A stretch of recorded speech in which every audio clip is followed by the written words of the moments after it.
Josh, it's very nice to speak with you. And as we're talking, what part of the world are you in right now? Are you in Montreal? Yeah, I'm in Montreal, Quebec right What now. What's the weather like right now? Because of course, with Toronto, it's kind of rainy. It's definitely a fall kind of day. Yeah, it's definitely a fall kind of day here as well. There's some sun though. It's a nice day. I just came back from a walk. How do you guys handle the winter up there, man? I mean, I've got friends who are down there, and sometimes I just look and I go, man, I just don't want to be there when the snowstorms hit. I ask myself that question every year. Um, thank God for good boots, good coat, and a good scarf. Yeah, and the other thing you got to say thankful to is great music, which is what you've been doing, man, for the last couple of years.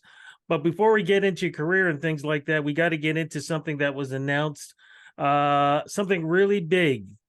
What has been announced that you have the honor of having with a little bit of cash added to that too?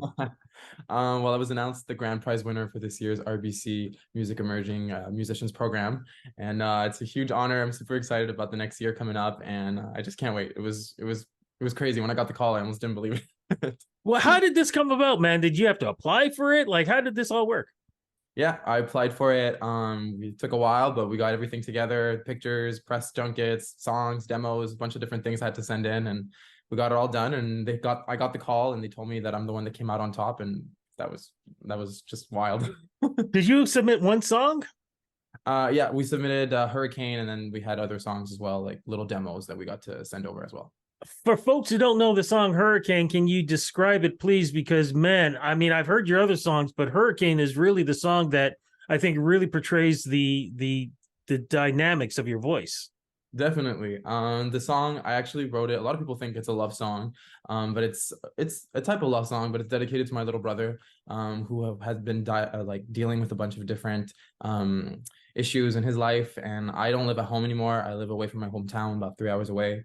And in a time where I didn't really know that he needed my help, he wasn't reaching out. And when I found out that things were not going super well, I kind of felt powerless, and I wanted to write something that he could use and remember as like to remember that he always has me and he doesn't have to live this alone, I'm always there. So that's That's why a I wrote. beautiful thing, man. That's a beautiful thing, and congrats. But that's not the only thing. Don't you have to perform somewhere because of this too?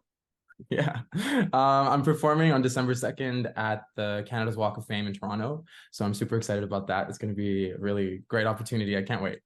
And I know you're going to be walking the red carpet, so I will see you there because I will be there Awesome. too. So, Awesome. congrats on all that, man. Like I said, you've had a pretty cool career. How did this all start for you, man? It all started about, well, I've been doing music for the longest time, like ever since I was a kid, but I got a publishing deal, a management deal back in 2018. And ever since then, I moved from my hometown from Quebec City all the way to Montreal. And I've been working on myself. I've been working on myself as a person, as an artist. I've been developing as a songwriter, working with different producers and different songwriters around Canada. And yeah, it's been around 5 years now. I'm going to go into that in a second, but I want to talk about beforehand the love of music. Where did it really all begin growing up?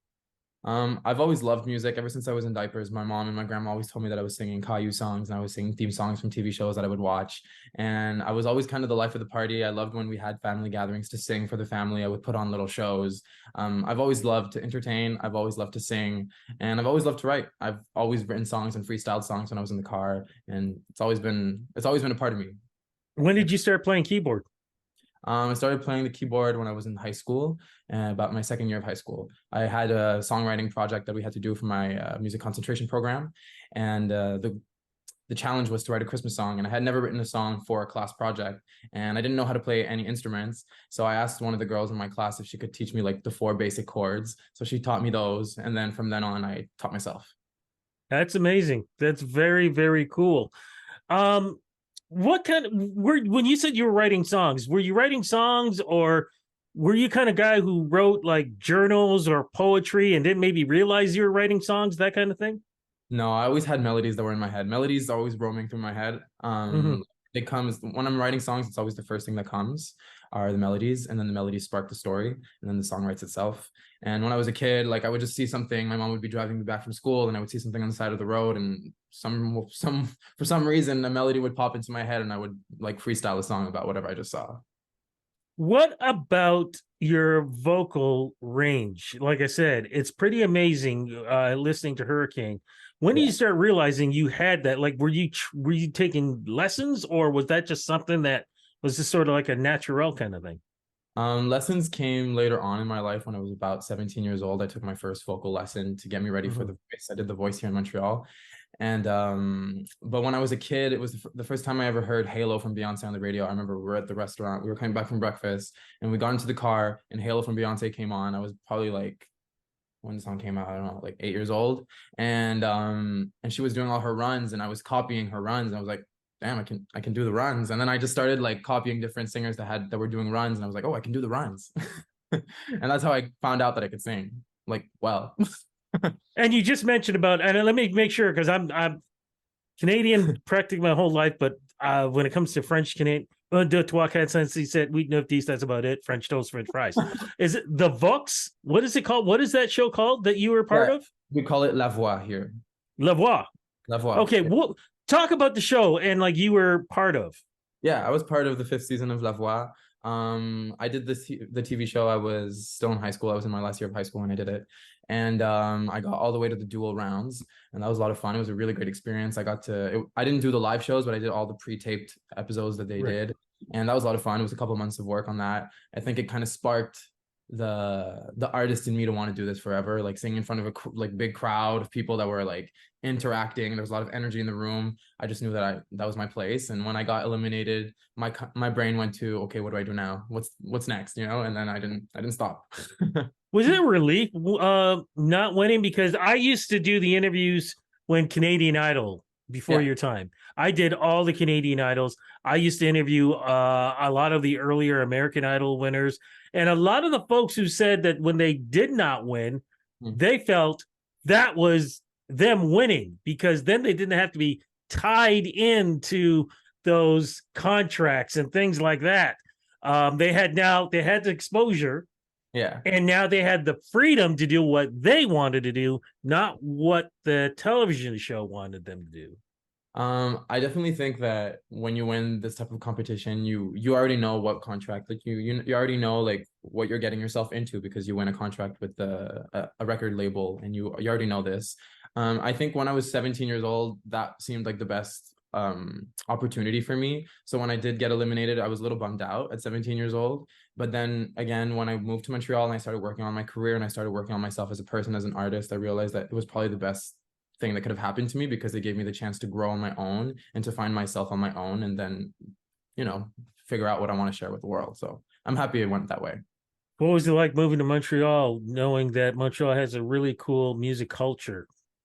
It was a big move for me. Montreal, coming from Quebec City, I come from l'Île d'Orléans, small island outside of Quebec City. It's a lot of farmlands. So Montreal was the big, it was for the equivalent of Americans that go to Hollywood or that go to New York. For me, this is my New York. So to be here and to be a part of this industry and to have friends that are in this industry now, people that I can relate to, people that do what I do, is the most amazing thing in the world. I love it. I love this city. So here you are, your career's kicking off, but something none of us knew anything about was COVID kicks in. How did COVID shut down your career? Must have shut down your career for a bit. Yeah, well, here in Montreal, I was named iHeartRadio Star of the Month in February, and a lot of things were supposed to come from that when in February 2020. And then COVID hit like a month later. So a bunch of opportunities that were supposed to happen kind of went down the drain, a lot of show opportunities, different things like that. And so of course that affected me, but I think it was a little beneficial in some way because I got to kind of sit down and reset and then kind of put focus back onto my music. I realized that I was writing a lot of music because I was new to Montreal and I was doing a bunch of different writing sessions, and I was just writing songs, and I thought they were all good, but I didn't know which ones were necessarily for me and which ones spoke to me the most as an artist because I also write for others. And so COVID kind of gave me the time to sit back down and branch out with new people and just really find my sound and find the message that I wanted to share with the world, Was one of those songs that you wrote ended up on a soundtrack? Yeah, well, I just there's my song Fly Away that just ended up on a movie that just came out called Butterfly Tale. It just came out in theaters last week, and I wrote that one during COVID, during the pandemic. Yeah. What's that song about, man? It's a song about going for your dreams and kind of just like flying away in your own way and kind of just making your own journey in your own way, because the main character in the movie is a butterfly who has a big wing and a small wing, and he can't fly normally like the other butterflies, and he can't migrate like the other ones, but he finds his own way to get to Mexico, from Quebec to Mexico. And that character really inspired me a lot, so the song is just based around the character's story, and also it's mine because I related a lot to the character. Wait a minute, that sounds like Finding Nemo. Little Nemo with the one, you know.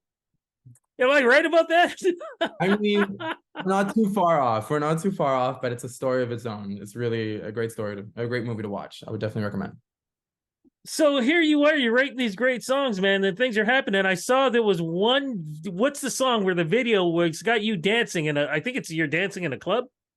Oh yeah, that's "Keep on Giving Me Love," my last single that came out. Yeah, Talk about that, man.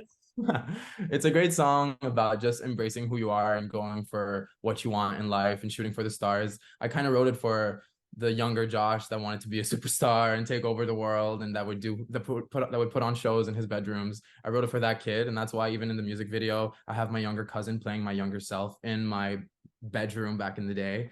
And so we kind of see the storyline of the dream of mine. Where's that dream do you feel is going to lead you? Are we looking at a new album? Are we looking at an EP in the future? Definitely some new music is coming. I'm writing like constantly. I just came off a tour and it inspired me so much. I've just been writing all week. And yeah, a bunch of new music is coming, that's for sure. Can you talk about that tour, and who was that beautiful young lady you were with? I opened up for French superstar Zaz, and she was here on her Quebec tour. So I did a bunch of Quebec dates with her, and I opened for her. She chose me to be on her tour, and that was just the most amazing thing ever. She's got a lot of guts doing that, knowing your vocal range. Well, I think we both have our own styles and everything like that, and I'm new, and she gave me a chance, and honestly, it was just amazing. Honestly, it was just amazing. You know, I've always said this, Quebec is its own world when it comes to the music industry. What about the rest of Canada? When is the rest of Canada get a chance to be able to be presented with your great skills? Well, like I said, I'll be in Toronto on December 2nd for the Canada's Walk of Fame. I'll also be at a music festival in Manitoba in February, which is going to be really great. I'm really excited about that. So I'm getting out there, slowly getting out there. I'm so excited to meet the Canadian fan base, the Canadian music industry. It's super exciting for me because I've been in Montreal. I've just known Montreal. So I'm really excited to branch out. So with this opportunity with the RBC, it's the perfect time. Looking forward to having you here in Toronto, man. You know, you're going to slowly start becoming a role model. So for somebody so young and so talented, what advice do you want to give folks who are hopefully going to follow in your footsteps? I would just say to go for your dreams. I know it's cliche, but I did that every day of my life ever since I was a little kid. I always saw myself on big stages, and therefore I made that happen for myself. I feel like I always put myself in danger, if you want, because I wanted things to happen. So I would definitely say to not be scared and to just go for what you want, whatever that may be. And if the people around you are not supporting you, well, I think you just need to find new people around you to support you, because everybody's dream is valid and everybody deserves a place. So. And that's absolutely true, man. Look, congratulations on this amazing success. Thank you so much. Talk about having the world falling apart and you still finding ways of making success and cutting through, and with your music helping other people. That is a honorable thing to do. See you when you come to Toronto. Looking forward to that, and looking forward to talk to you again when your album comes out, and lots more music coming out too, man. Congratulations. Thank you so much. I'll talk to you soon.